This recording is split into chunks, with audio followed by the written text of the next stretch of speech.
Finalizada que está a temporada 2010-2011, é tempo para balanço. António Pires Vicente e Sérgio Berenguer foram os habituais comentadores da Benfica TV nos jogos da equipa de futebol. Eles fazem agora uma análise a esta temporada da equipa do Benfica. O Benfica entrou no campeonato um pouco em falso, apesar de, e é de facto um dado perfeitamente assente, então consensual entre os observadores que querem de facto ver as coisas como elas são. O Benfica nas primeiras jornadas, a começar logo na primeira aqui no Estádio da Luz, acabou por ser penalizado pelas decisões erróneas da arbitragem, nesse jogo com a Académica, e depois também em Guimarães, na deslocação de Guimarães, principalmente nestes dois jogos. Foram jogos que de algum modo afetaram a equipa que vinha de um resultado negativo logo nesse início da época, na derrota na Supertaça frente ao Futebol Clube do Porto, que acabou por naturalmente abalar um pouco também a confiança dos jogadores. Agora, a partir daí o Benfica demorou algum tempo, algumas jornadas a encontrar os índices anímicos de concentração e de coesão que lhe permitissem depois conquistar vitórias, como depois acabou por acontecer mais tarde. Mas esse arranque de campeonato... O arranque acaba por ditar muito daquilo que viria a ser depois a prestação do Benfica neste campeonato. Não é normal de todo uma equipa que tem realmente ambições para lutar pelo título, nas primeiras 4 jornadas sofrer 3 derrotas, incluindo uma em casa. Eu recordo o percurso do Benfica na temporada anterior, em que foi brilhantemente campeão. Em casa, empatou na primeira jornada e depois somou 14 vitórias, viesse quem viesse, caía na Luz. Depois deste início de campeonato tortuoso, estas primeiras 4 jornadas, o Benfica soma 3 derrotas. Realmente há um ciclo fantástico. O Benfica voltou a equilibrar-se, a encontrar-se, fez jogos fantásticos. Eu recordo que o Benfica fez 19 vitórias consecutivas em todas as provas nacionais, 18 em todas as provas. Realmente um percurso muito interessante, quando o Benfica estava bem equilibrado. E 11 no campeonato, e 11 consecutivas no campeonato. Foi realmente uma série de resultados fantásticos. O Benfica apresentava uma equipa novamente com um futebol muitas vezes de muita qualidade. Em alguns momentos, eu recordo, por exemplo, da vitória frente ao Guimarães na Luz, que esteve neste ciclo, foi talvez dos melhores jogos na Luz nesta temporada, como foi também a recepção na altura ao Olympique de Lyon, mas noutra competição. Falamos de um ciclo de vitórias muito importante para o Benfica, quando o Benfica tinha realmente os seus jogadores num pico de forma extraordinário. Tínhamos na altura um Gaetan e um Sálvio extremamente inspirados, tínhamos também a defesa, já mesmo que depois órfão de David Luiz, conseguiu perfeitamente combatar essa saída, e o Benfica aí deu cartas e pôs muita pressão na equipa que liderava na altura. E curiosamente esse período de vitórias consecutivas por parte do Benfica, 11 no campeonato, corresponde precisamente a um abaixamento de forma daquele que era desde o início o líder da competição, que passou por alguns momentos menos bons, menos felizes, e inclusivamente era dito, enfim, com reconhecimento generalizado, era consensual, que o Benfica praticava nessa altura o melhor futebol em Portugal. Na ponta final do campeonato, de facto, chegada a hora das decisões, as coisas acabaram por se precipitar e que não correram claramente bem ao Benfica. Desde logo com as lesões de Gaetan e de Sálvio, o mais grave de Sálvio que tinha atingido um pico de forma extremamente bom e que punha ao serviço da equipa uma grande qualidade no seu flanco e que contribuía então para essa dinâmica vitoriosa da equipa. E depois, portanto, o Benfica vai a Braga também em termos de campeonato, no tal jogo que acaba por ser um jogo marcante em relação ao desfecho da competição e portanto, enfim, acaba por perder o jogo também com algumas questões, uma vez mais associadas a questões aos episódios da arbitragem, que não vale a pena estar a rebater, porque, enfim, sou pena de sermos acusados também de ter um discurso redutor, tendo em conta aquilo que depois acabou por ser o distanciamento de 21 pontos para o Futebol Clube do Porto. Mas a verdade é que o Benfica, a partir daí, teve que fazer opções, nomeadamente Jorge Jesus acabou por levar a equipa a apostar mais nas outras competições, viria a conquistar a Taça da Liga e viria a apostar também forte na Liga Europa. Infelizmente, na Liga Europa depois acabou por não passar da meia-final. Depois de Braga, efetivamente, o Benfica tirou completamente qualquer interesse da Liga. Era muito difícil recuperar a diferença pontual para o Porto e fez a sua opção, e tanto que Jorge Jesus apostou várias vezes depois numa segunda linha em jogos da Liga, e isso levou inclusive o Benfica a alguns empates, inclusive empates caseiros, como com o Portimonense, como já no final também com a Leiria, com uma derrota com a Naval. A diferença de que depois também se fala para o líder do campeonato é muito influenciada por esse resultado de Braga, que realmente ditou o fim do interesse da Liga.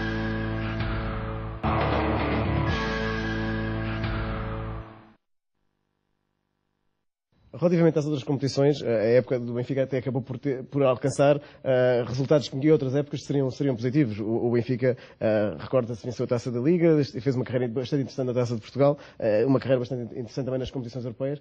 Podemos começar eventualmente por aí. O Benfica começou a sua época europeia na Liga dos Campeões, a coisa não lhe correu bem. O Benfica em 6 partidas somou 2 vitórias apenas em casa, no seu reduto.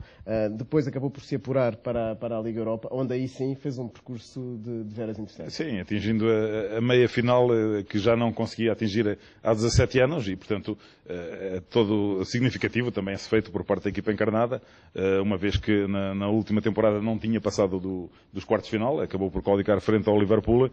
Desta feita, o Benfica foi mesmo até às meias finais e quer queiramos, quer não, essa derrota na meia final frente ao Braga acabou por ser marcante por ser, sobretudo, o Sporting Braga, por ser uma equipa portuguesa, porque noutras circunstâncias, eventualmente, se tivesse sido um adversário estrangeiro, se tivesse sido o PSV, um dos adversários anteriores, ou o Paris Saint-Germain, eventualmente, se calhar, estaríamos a regozijar-nos por ter voltado às meias finais. Para todos os efeitos, o Benfica ter voltado às meias finais 17 anos depois. Mas, de facto,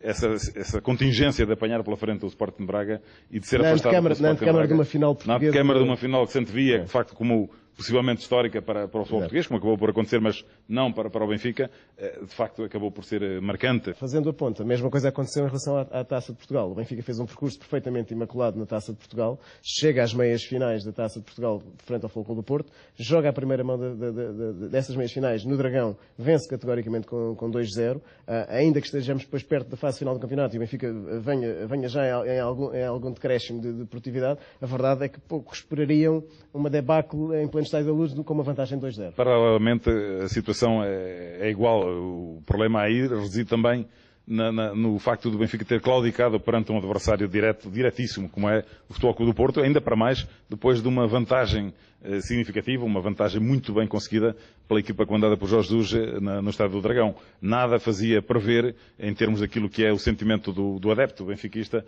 que a equipa do Benfica viesse a claudicar também aqui no Estádio da Luz, no jogo da segunda mão, e isso acabou por ferir bastante o sentimento, o ego dos benfiquistas, mas, enfim, são mais uma vez contingências do próprio futebol. Até porque uma vitória, uma vitória nessa meia final e a presença do Benfica no Jamor era também voltar a colocar o Benfica na festa do futebol português, na festa da Taça de Portugal da final. Ficámos pela Taça da Liga, que ainda assim é ainda o parente pobre das competições nacionais, mas é o parente pobre porque o Benfica venceu as 3 consecutivas. Acredito que quando outros começarem a vencer, a Taça da Liga se calhar começa a ser mais respeitada. Foi a terceira conquista na Taça da Liga por parte do Benfica. Terceiro ano consecutivo a conquistar o troféu em 4 edições. Acaba por ser um troféu que, enfim, é quase que um troféu que é feito à imagem e à medida daquilo que é o desempenho desportivo do Benfica, mas o Benfica terá naturalmente que arrepiar caminho também para tentar conquistas mais importantes na próxima temporada.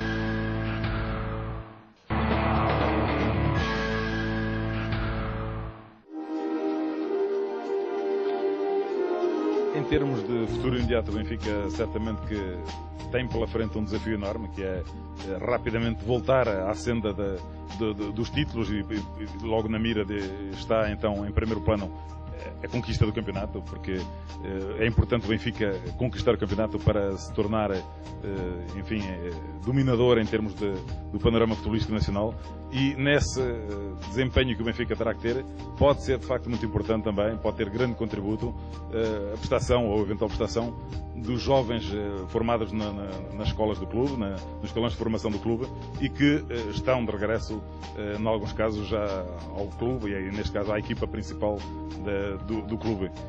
O presidente Luís Filipe Vieira já o anunciou e tudo indica então que o Benfica terá nesta próxima temporada alguns jovens oriundos dessa formação, alguns dos quais têm sido badalados pela imprensa desportiva e têm rodado noutros clubes, têm ganho experiência em termos também da principal escalão do futebol português. Esperamos naturalmente ver, quem sabe, Nelson Oliveira, também David Simão e Miguel Rosa, são 3 produtos da formação encarnada que podem, no meu entender, ajudar fortemente o clube na próxima temporada. E se pensarmos que em fase importante desta época Jorge Jesus teve que fazer alguma gestão de plantel e das suas principais estrelas ou das suas principais armas, se pensarmos para o valor intrínseco que estes jogadores têm, que os conhecemos porque os vemos jogar, dá que pensar se efetivamente não faz todo o sentido esta aposta. Esta aposta parece que é uma aposta para a próxima temporada e é essencialmente uma aposta para os próximos anos, porque realmente não me parece que algumas das segundas linhas do plantel desta temporada que findou sejam efetivamente muito superiores ou superiores a estes jovens valores formados. E está também a questão da identidade do próprio Benfica e da repercussão que essa identidade pode ter na seleção nacional. Será importante também nós, dentro de breve tempo, podermos assistir à presença destes jovens na seleção nacional, na principal seleção.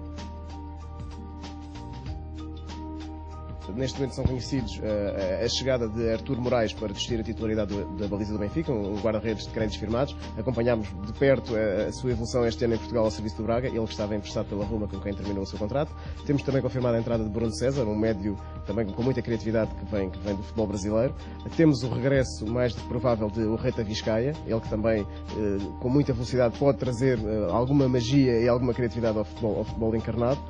E depois temos também Matites, enquadrado na transferência de David Luiz para o Chelsea, de Matites, que evoluiu no Vitesse durante esta época e que também pode trazer muita força ao meio campo do Benfica. E depois temos uma última contratação que muitos poucos falam, mas que acredito que os benfiquistas vão saudar, e Jorge Jesus particularmente, que é o mais provável regresso de Ruben Amorim, ele que tanta falta fez nesta época ao Benfica. Já em relação aos outros jogadores, são de facto os jogadores que, no meu entender, podem também constituir mais valias para as escolhas, para aquelas que são as escolhas de Jorge Jesus. E Jorge Jesus, verdade se diga, nesta temporada que agora chegou ao fim, deparou-se em algumas jornadas, em algumas competições, com um plantel relativamente condicionado em relação a escolhas para determinadas posições.